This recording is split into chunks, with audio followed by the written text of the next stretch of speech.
Bienvenue à tous et bonjour à vous. Au programme de Midi News aujourd'hui, après Sciences Po et certaines universités, les manifestations et rassemblements pro-palestiniennes ou plutôt anti-israéliennes vont-elles s'étendre au lycée? L'Union syndicale lycéenne a appelé au blocage, en particulier en Île-de-France, et nous y sommes. C'est la deuxième fusillade en 48 heures. En tout, en quelques jours, il y a eu 3 morts par balle à Sevran. Sevran, une narco-région et des moyens disproportionnés de trafiquants. Nous poserons la question à nos invités. Sevran qualifié aussi de nouveau Marseille de l'Île-de-France. Mais pourquoi nouveau alors que certains le dénoncent depuis des années?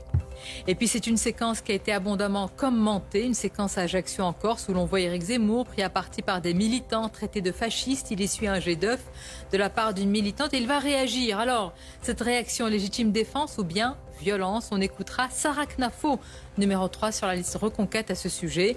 Et puis autre séquence, là nous sommes dans l'émotion. Colombe au RSA en grande difficulté, bénévole chez les Restos du Cœur, poussée vers la sortie car elle a parlé de son vote pour le RN. Pour l'heure, on accueille avec toujours un grand plaisir Eugénie Bastier. Merci d'être là et bonjour à vous. Bonjour. Eugénie. Je salue évidemment Vincent Roy.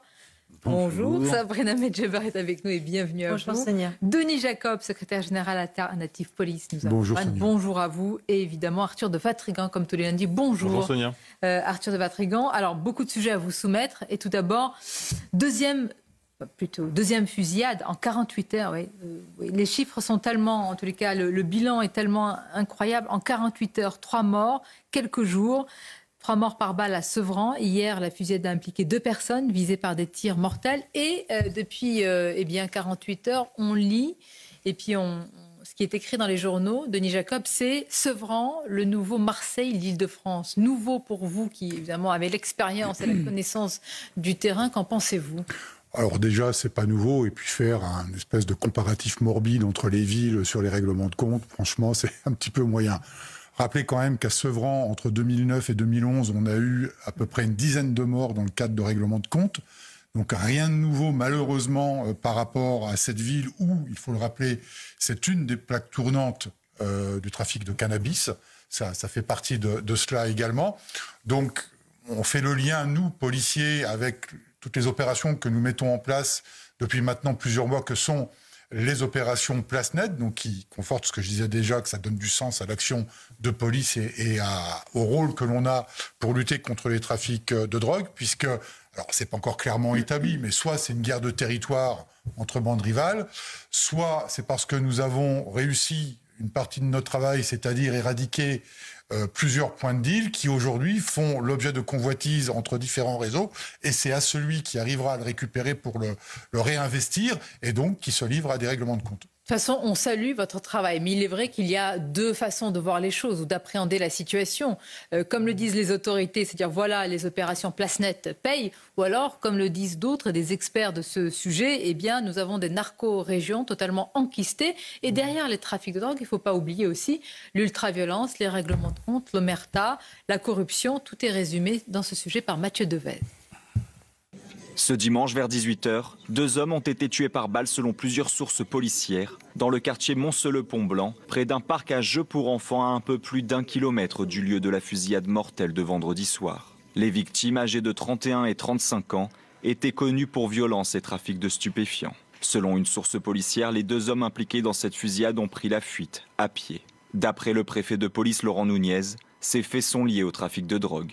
Mes services vont poursuivre, sous l'autorité du procureur de la République de Bobigny, on va poursuivre les investigations judiciaires pour lutter contre le trafic de stupéfiants. On a conscience que quand on fait ça, on déstabilise le trafic, on crée des convoitises et parfois il y a des affrontements entre bandes de criminalité organisée pour récupérer des territoires, d'où un certain nombre de règlements de compte qui se traduisent par des homicides. Dans la nuit de vendredi à samedi, un homme de 28 ans avait déjà été tué et 7 autres blessés lors d'une fusillade dans la cité des Baudottes. Après Marseille, Sevran avait fait l'objet d'une opération antidrogue Place Nette XXL en mars dernier afin de porter un coup d'arrêt au trafic. On salue évidemment ce que font les policiers, mais ce que dit le préfet de police, c'est qu'en fait, les opérations Place Nette vont provoquer des fusillades encore plus importantes. C'est le problème que j'exposais déjà sur votre plateau il y a quelques temps, c'est-à-dire que les opérations Place Nette, c'est bien, mais il faut que derrière, il y ait une action de police pérenne dans ces endroits-là, parce que si on fait une opération Place Nette qui va durer 1 semaine, 15 jours, et puis ensuite qu'on part, eh bien les points de deal sont relaissés à nouveau à la main des trafiquants et ils vont réinvestir ces points de deal. Donc les opérations Point net, Place Net, c'est une opération coup de poing, puis derrière, il faut une pérennité de la présence. Juste préciser, pardon d'entrer dans les détails, c'est-à-dire ce qui s'est passé, je le dis parce que ça s'est passé en pleine rue, dans la journée, il faisait encore jour, et les 2 hommes ont été hier battus en pleine tête. Oui, mais cette nuit, Sonia, un jeune de 17 ans, a été tué à Marseille. Oui. Voilà, par plusieurs coups de feu. Oui. En pleine journée. Genre en pleine journée. Oui, mais les trafics ne s'arrêtent pas à la levée du soleil, malheureusement. Alors c'est vrai que le plus fort... Ça veut dire que nous sommes à côté d'un parc pour enfants. Oui. Voilà le contexte dans lequel tout se passe. Oui, ils s'en fichent. Mais malheureusement, Sonia, ce n'est pas la première fois que des règlements de compte de ce type se déroulent en pleine journée. Comme à Marseille, notamment. Alors Marseille, c'est encore pire que Sevran, parce que c'est régulier. Mais ça témoigne que... Vous avez raison. Mais le policier que vous êtes, mais je veux dire, nous, observateurs, nous sommes encore, même si nous l'évoquons tous les jours, choqués quand même, ou pas du tout. Mais on l'est, mais nous aussi, on l'est, bien évidemment. Oui. Mais malheureusement, c'est que la présence policière, si elle n'est pas 24 heures sur 24, 7 jours sur 7, toute l'année, sur ce type d'endroit livré au réseau de trafiquants, bien, on peut malheureusement... Là, c'est des règlements de compte. Ça aurait pu être un gamin qui reçoit une balle perdue. C'est pour ça que j'insiste sur le moment, le lieu. Ça démontre bien ce que je dis depuis maintenant des années. L'action de police, c'est une action répressive, mais c'est aussi une action préventive et dissuasive sur le long cours et qu'il faut réinvestir ces quartiers de manière permanente. Il y a 2 manières de raconter une scène. Il y a eu 2 récits. Il y a même eu 2 récits médiatiques et politiques. Ceux qui ont affirmé que, et c'est la réalité, Éric Zemmour a bien été pris à partie par des militants d'extrême gauche. Et puis vous voyez cette militante qui lui a jeté un œuf sur la tête. Et puis ensuite, les versions divergent. Beaucoup ont vu, à travers cette image, une réaction violente de l'ancien candidat à la présidentielle, quand, Sarah Knafo, ce matin, à la grande interview, et qui fait partie de son entourage et qui est numéro 3 sur la liste Reconquête, il y a vu un geste de légitime défense. La sécurité d'Éric Zemmour, oui. Alors, je ne connais pas le dispositif qui est l'un des hommes les plus menacés. À sa disposition, mais c'est vrai que l'atteindre comme il l'a été témoigne d'une protection qui mériterait peut-être d'être vue. Moi, il ne m'appartient pas de réagir au comportement d'Éric Zemmour, mais je rejoins ce que disait Eugénie à l'instant. On a affaire à un agresseur, quel que soit le sexe. Juridiquement, pénalement, c'est un agresseur. C'était un œuf si ça avait été un pavé. On aurait dit quoi ? Quelle aurait été la réaction des autres ? Ou un couteau. Voilà, donc il y a une agression, pénalement c'est répréhensible. Donc voilà, après le comportement, ça, c'est humain.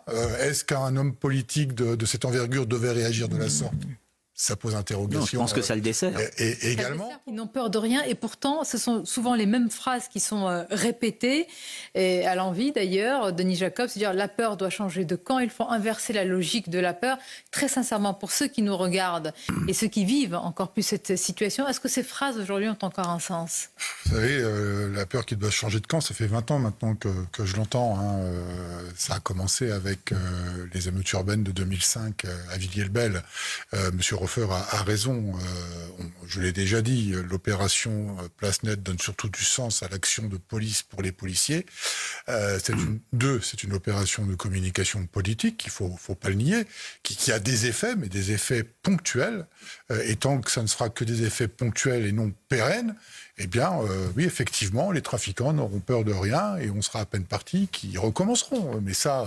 Malheureusement, c'est un constat qui est partagé par un grand nombre aujourd'hui de policiers. Mais il faut le faire parce qu'il y a une population qui est en attente d'une réponse policière, même si elle n'est que ponctuelle. Elle est nécessaire, mais je me répète, je le disais déjà tout à l'heure, derrière, il faut de la police pérenne qui agisse au quotidien, tout le temps, et pas de manière chirurgicale et ponctuelle. Qu'est-ce que vous dites là pas vous, mais j'allais dire les autorités, que disent-elles à ces populations qui subissent finalement le contre-coup des places nettes ? C'est-à-dire que c'est normal, les autorités se félicitent de ce qu'elles font, mais sur le terrain concrètement, c'est un regain, une recrudescence de violence. Il faut en passer par là, avec des risques aussi pour de dommages collatéraux, comme on dit malheureusement. C'est pas très approprié. Reprenez, Sonia, tous les témoignages de la population qu'on a depuis le lancement des opérations Place Net. Qu'est-ce qu'elles disent ? Elles disent c'est bien.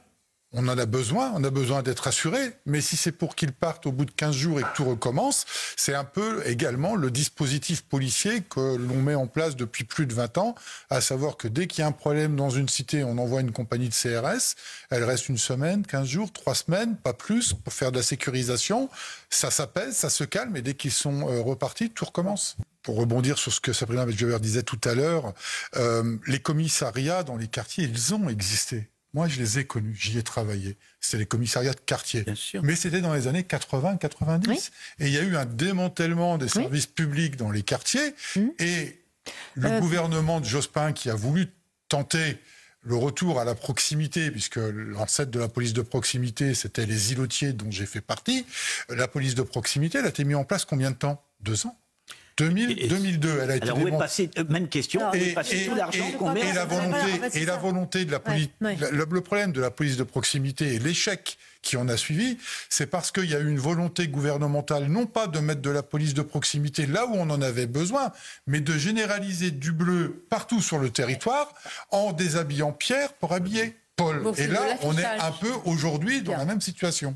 Non, puis il faut. Alors, mais pardon, c'est de l'affichage, mais il y a une responsabilité. Là, c'est une forme de non-assistance à personne en danger quand ça se situe à côté de squares pour enfants ou n'importe quoi. On a eu un désengagement politique, quelle que soit l'alternance d'ailleurs politique, depuis ces 30 dernières années.